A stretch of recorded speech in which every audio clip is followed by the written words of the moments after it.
할렐루야. 태풍이 북상 중에 있다고 그러니까 태풍에 피해가 없도록 미리 잘 준비하시고 또 큰 어려움 없이 우리 한반도 지역에 태풍이 잘 지나갈 수 있도록 함께 기도해 줄 수 있기를 바랍니다. 서로 축복하십니다. 감사합니다. 네, 고맙습니다. 네, 사랑합니다. 행복합니다. 예수님이 6월절 잔치의 마지막 식탁을 제자들과 함께 이렇게 지냅니다. 여러분, 그때의 분위기가 아주 잔치의 분위기였을까요? 아니면 이렇게 좀 가라앉은 분위기였을까요? 가라앉는 분위기였어요. 왜냐하면 예수님이 이제 그 제자들에게 예수님의 마지막 십자가를 가야 하는 그 길에 대한 것을 그들에게 열어놓고 이야기하십니다. 그러면서 예수님의 그 십자가의 사건이 곧 내 몸과 내 피를 바로 너희를 위해서 내가 줄 것이다. 이제 거기서 나온 것이 바로 성찬이라고 하는 예식이 거기서 나옵니다. 그러니까 분위기가 사실은 이렇게 잔치의 분위기여서 막 흥이 있고 막 행복하고 좋은 그런 분위기가 아니라 사실 이렇게 가라앉는 분위기였죠. 그러면서 거기서 결정적으로 예수님이 그 이야기를 하세요. 인자는 작정된 대로 그 길을 가겠지만, 정해진 대로 예수 그리스도는 십자가의 그 길을 가겠지만은 그를 파는 자, 그가 누구냐면 인자죠. 그 인자는 예수 그리스도입니다. 예수님을 파는 그에게는 뭐가 있다고 그랬어요? 화가 있을 것이다. 그때부터 제자들 사이에서 막 술렁이기 시작합니다. 뭐냐면 제자들 사이에서 서로가 서로를 향하여 누구냐? 도대체 누구냐? 뭐냐면 지금 배신자가 누구냐 이 말이에요. 왜냐하면 너희 중에 나를 파는 그 사람은 화가 있을 것이다. 그러니까 제자들 사이에서 이제 술렁술렁 거리는 거죠. 도대체 몇 사람 안 되는데 다 모아봤자 12명이잖아요. 그 12명 중에서 누군가가 예수님을 배신하고 예수님을 팔아먹게 된다는 이야기인데 도대체 그 사람이 누구냐? 제자들 사이에서 서로가 서로를 향하여, 여러분 그때 서로 누가 배신자냐 그 질문을 던지면서 서로를 손가락질할 때 여러분 그 눈에 사랑의 눈일까요? 아니면 의심의 눈일까요? 의심의 눈. 이게 사람이 의심의 눈초리로 바라보기 시작하잖아요. 관계가 그때부터 깨집니다. 내가 어떤 의심의 눈초리로 바라보기 시작하면 그때부터는 참 묘한 분위기가 쫙 하고 흐르게 되어져 있습니다.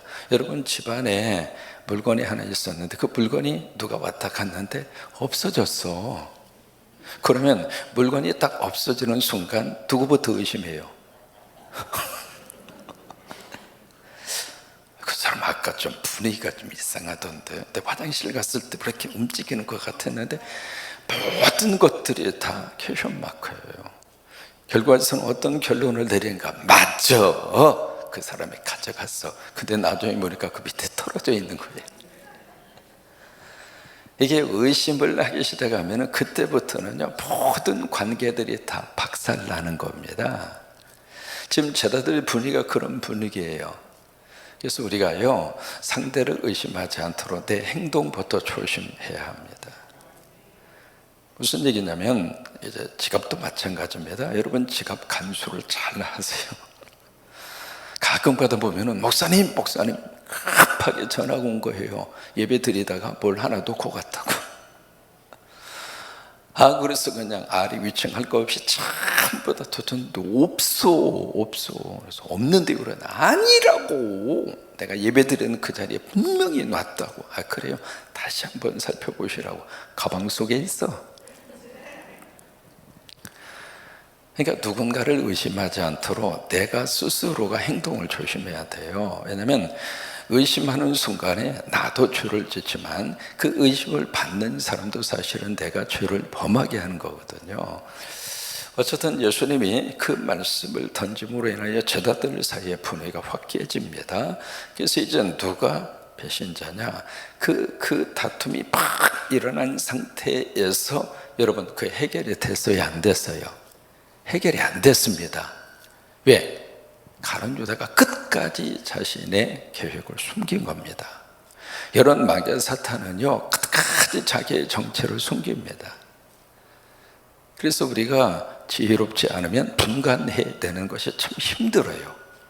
그래서 이제 가룟 유다가 자기의 정체를 끝까지 숨기고 있었기 때문에 그 제자들의 그 토론이, 그 배신자를 가려는 그 일이 결론이 안 난 거예요.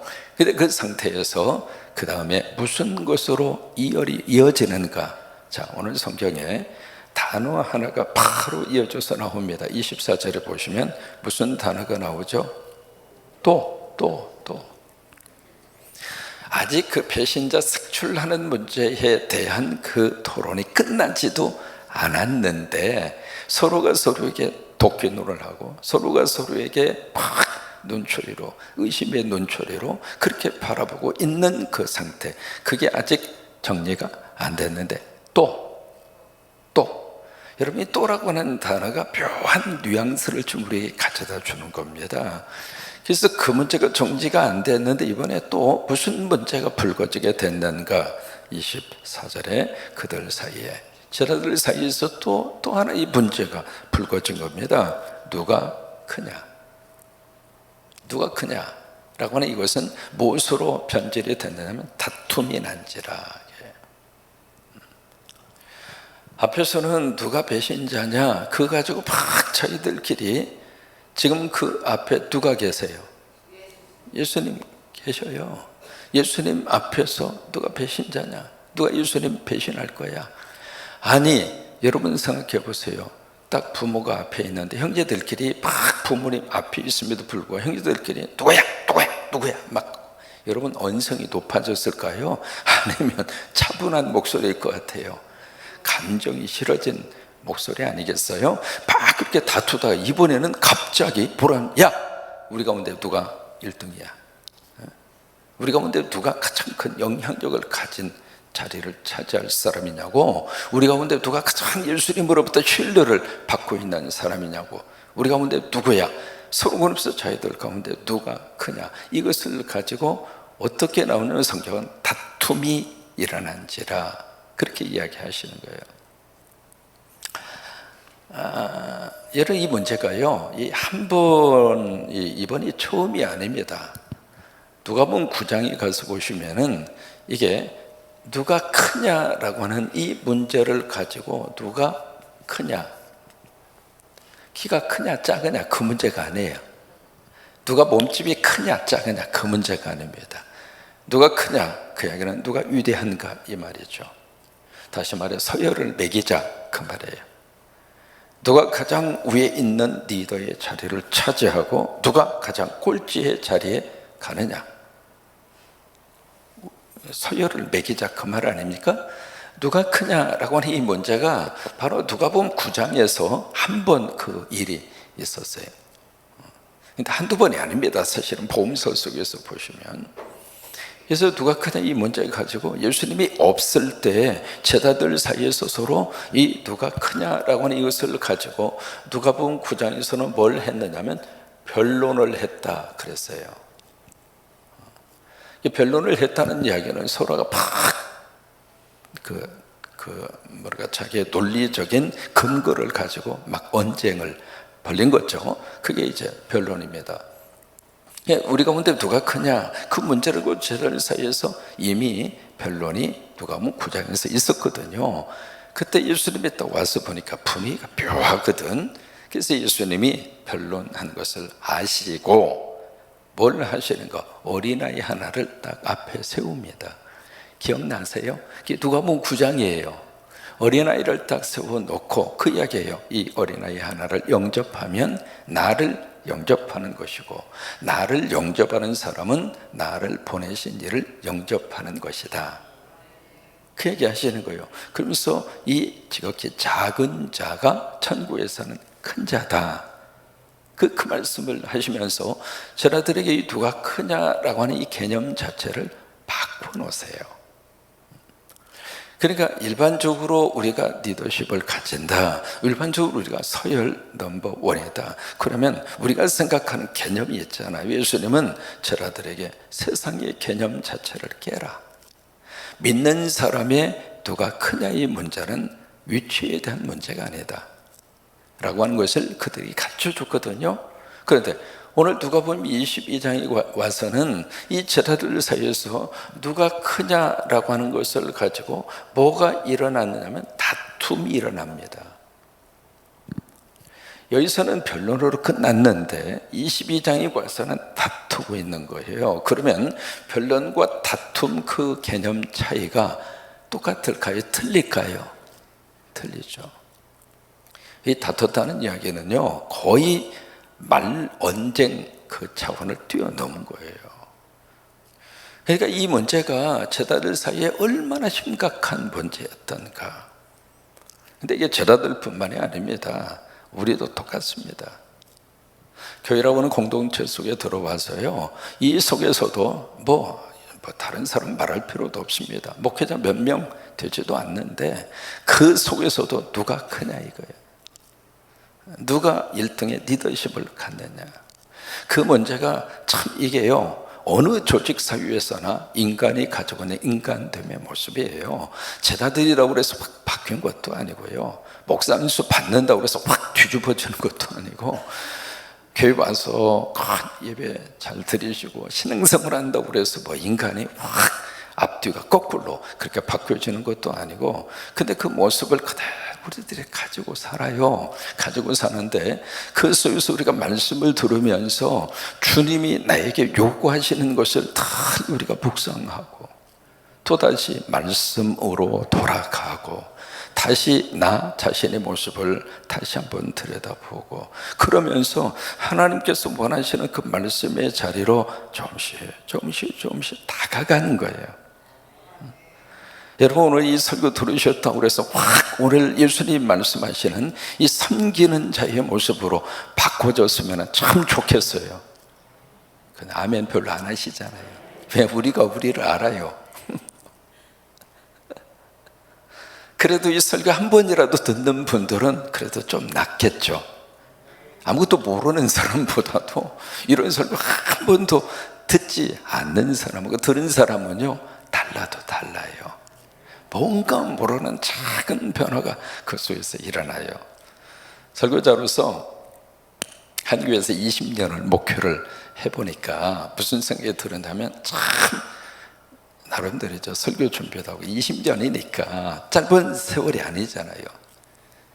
그럼 처음에 보았던 그 사람의 모습하고 점점 세월이 지나서 20년이니까 20년의 세월 가운데 그 사람의 모습을 이렇게 보면서 처음에 설교 딱 준비해서 강대상에 서기 전에 무슨 마음이 딱 들었느냐면, 내 설교의 의미가 뭐야?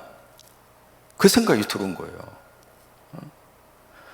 무슨 마음이 들었냐면, 이렇게까지 열심히 준비해서 설교를 하면 돌멩이도 예수님으로 변했겠다. 어떻게 사람이 그렇게 징그럽게 안 변하냐.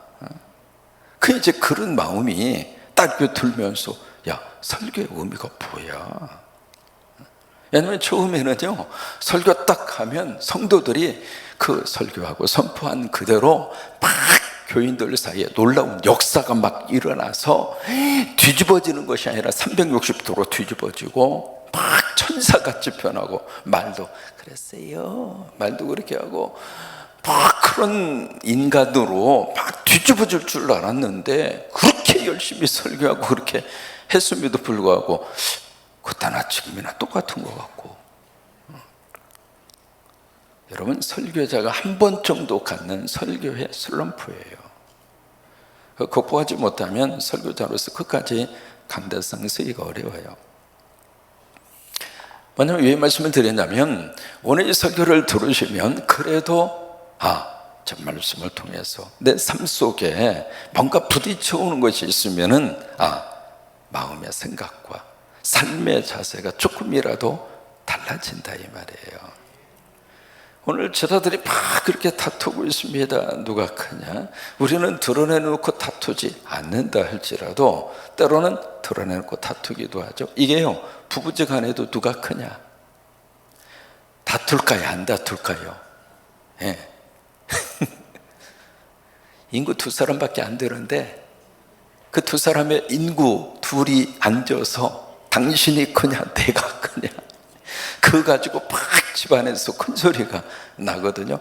테너로 나왔다가 소프라노로 나왔다가, 근데 되게 이제 소프라노가 이깁니다. 왜? 소프라노 시시시시 모로 팍 피치를 타고 올라가면 테너는 쪼그라듭니다. 그래서 이제 내가 이 집안에 가장 크지, 내 권세가 나한테 있지. 그러면 아이들은요, 권세가 어디 있는가를 정확하게 아이들은 압니다. 그쪽으로 붙어요. 왜? 그리 붙어야 얻어먹을 게 많으니까. 부지간해도 그 문제가 제기가 되는 거예요. 그러니까 이 누가 크냐라고 서로 막 다투고 있으니까 예수님 뭐라고 말씀을 하시는가? 25절입니다. 세상적인 예를 들어서 그들에게 가르침을 주십니다. 25절에 예수께서 이러시되, 누가 나오냐면 이방인의 임금들이 나옵니다. 다시 말해 예수 믿지 않는 나라, 하나님을 모르는 그 나라의 최대의 권력을 가지고 있는 왕입니다. 임금들. 그들은 뭐로 등장을 딱 하느냐면 여기에 아주 중요한 단어가 나옵니다.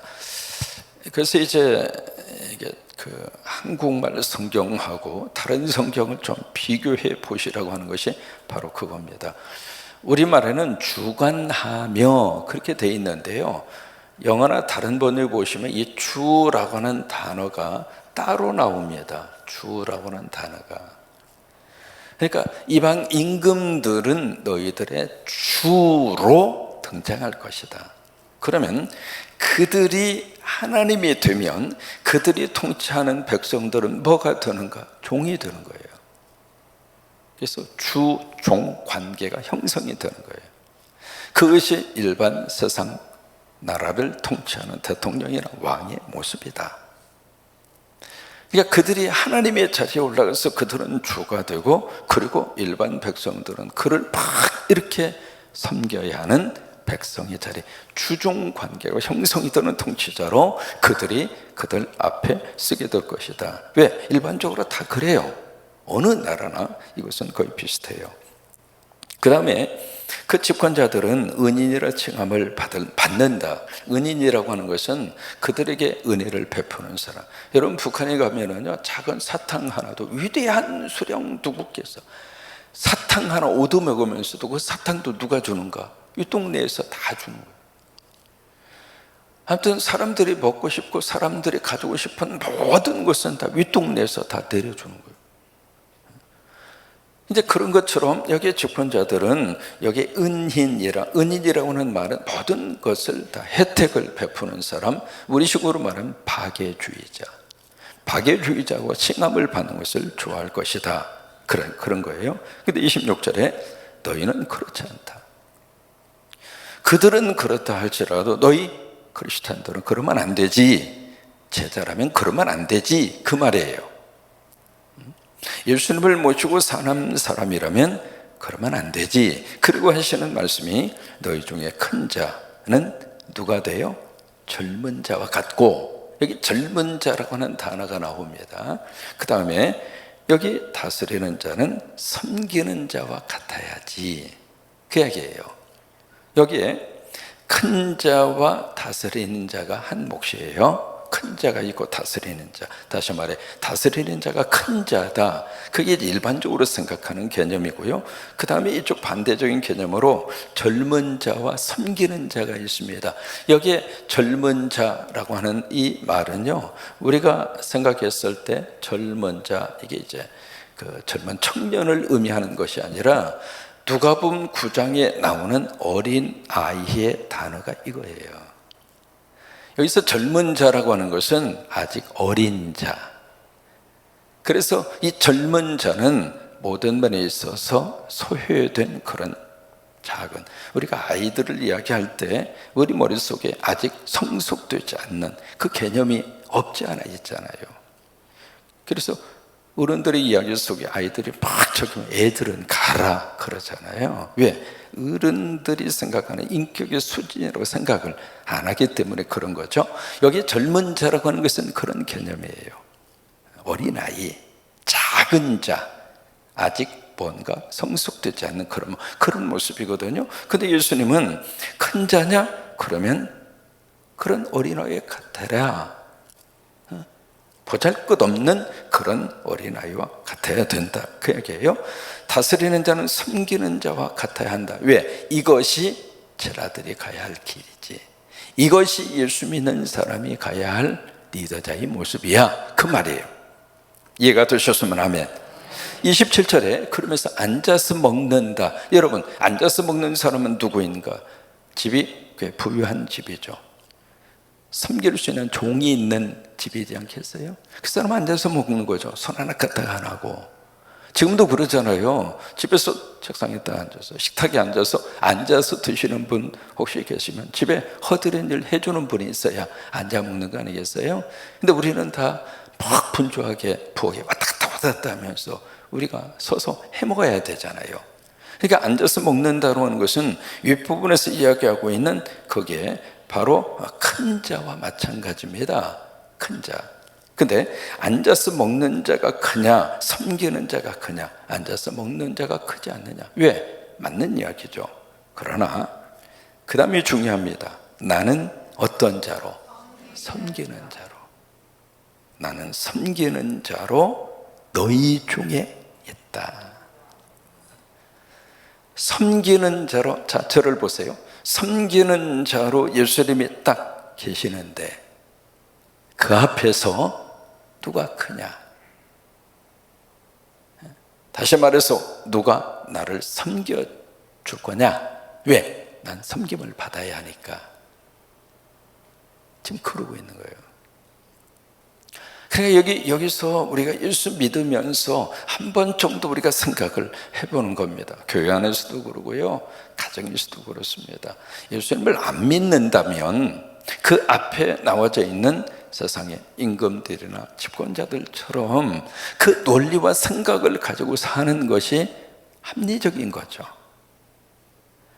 근데 예수 믿으니까, 아니 제자의 삶을 살기로 결단했다면 내가 너희 중에 섬기는 자로 딱 앞에 있는데 나를 믿고 의지하고 따르면서 섬기는 자를 모시고 살면서 왜 너희는 누군가 나를 섬기라고 이야기하고 있느냐, 그 얘기예요. 그러니까 내가 너희 중에 섬기는 자로 있는 것처럼 너희도 서로 섬기는 자로 살아라. 뭐가 이렇게 느낌이 오면은 한번 아멘 한번 해보실까요? 이건 아멘 할 수 있겠죠. 내가 예수 믿어서 내가 섬김을 받는 자의 자리로 올라가려고 예수를 믿는 것이 아니라 섬기는 자로 우리 가운데 와 계신 그 예수님을 믿어서 내가 섬기는 자가 되라고. 그 때문에 예수 믿는다 이 말이에요. 근데 우리는 예수 믿어서 섬김을 받으려고 합니다. 목사로 살면서 제 마음속에 20년 이민 목회를 하면서 하나님 앞에 그렇게 기도했습니다. 아무래도 목회자는 섬김을 받을 때가 많습니다. 성도들이 많이 섬겨주시고 어디를 가나 목사라고 하는 그 타이틀 하나 때문에 낯선 사람들 이렇게 많이 섬겨주시고, 되게 이제 식당에 가서 이렇게 밥을 먹다가 그런 경우를 참 많이 당합니다. 어느 분이 가서 내려고 그러는데 이미 어느 분이 누가 내셔서 그랬더니 어느 분이 가면서 이렇게 뭐 그런 경우들이 참 많습니다. 제가 20년 이민 목회하면서 하나님 앞에 그렇게 기도했어요. LA 지역 자체가 오시는 분들이 참 많습니다. 이래저래 관계하는 분들이. 그때마다 하나님 나 섬기는 자가 되게 해주세요. 근데 그렇게 기도해서 그런지 몰라도 20년 동안 저는 참 많은 분들을 섬길 수 있어서 참 행복했습니다. 제가 농담으로 그런 이야기 했어요. 우리 기장 안에 미국 방문해서 거쳐가지 않는 분이 거의 없습니다. 그러니까 이렇게 자꾸 이렇게 섬김을 받는 것에 익숙해지면 사람이 참 묘해요. 점점 더 섬김을 받으려고 그러는 거예요. 근데 그게 오늘 예수님이 가르쳐 주신 말씀하고는 안 맞잖아요. 섬기는 자로 주님이 오셨는데 왜 나는 섬김을 받으려고 할까? 담임 목사가 됐기 때문에 더 성도들을 섬기고, 장로님이 됐기 때문에 더 교인들을 섬기고, 한수 집사님이 됐으니까 더 섬기고. 여러분, 이게 정상이라 이 말이에요. 섬김을 받으려고 하는 자리가 아니라, 왜? 주님이 우리 가운데 섬기는 자로 계시니까. 그래서 가장 좋은 리더십은 섬김의 리더십이에요. 마더 테레사라고 하는 그분이 그 이야기합니다. 고개를 숙이고 남을 누군가를 섬기려고 하는 사람은 윗동네 바라볼 시간이 없다. 엎드려 있는 사람은 넘어질 가능성도 없다. 참 멋진 이야기를 했습니다. 왜 이렇게 교회 안에 다툼이 있고, 왜 이렇게 가정 안에 복잡하고 시끄러운가? 다 섬겨달라 이 말이에요. 다 섬겨달라고. 남편은 남편으로서 왜 이 집안 집안 식구들이 나를 섬기지 않느냐고. 그래서 다른 데 가서 큰 소리 치면 괜찮은데 백성도 2명 데리고 그 작은 조국에서, 그 땅에서 왕노릇 하려고 막 큰 소리를 지릅니다. 왜? 다 나 섬기라고. 우리 가정에서부터 이 섬김의 리더십이 가정에서부터 이렇게 작은 행동으로부터 스며 들어갔으면 좋겠습니다. 내가 섬김을 받으려고 하는 것이 아니라 가정에서부터 내가 섬기고, 눈에 띄면 내가 가서 설거지도 하고, 그 다음에 세탁도 하고 청소도 하고. 섬김은 섬겨요. 예, 섬기는 자로 이 땅에 오신 예수님 내가 모시고 사니까. 아멘? 여러분 꼭 그렇게 되시기를 바랍니다. 지금 이제 피택 장로 6분 교육받고 있죠. 우리 한수 입사님들, 권사님들 모두 다 마찬가지입니다. 여러분, 섬기려고 이 직분을 하나님 우리에게 주시는 게 아닙니다. 섬기는 자로 살아라고. 왜? 섬기는 자로 살아야 하나님의 은혜가 임합니다. 여러분, 물은 낮은 곳에 보여요. 하나님의 은혜도 낮은 곳에 보여요. 겸손하게 섬기는 자로. 그런 복 받으시기를 주의 이름으로 축원합니다.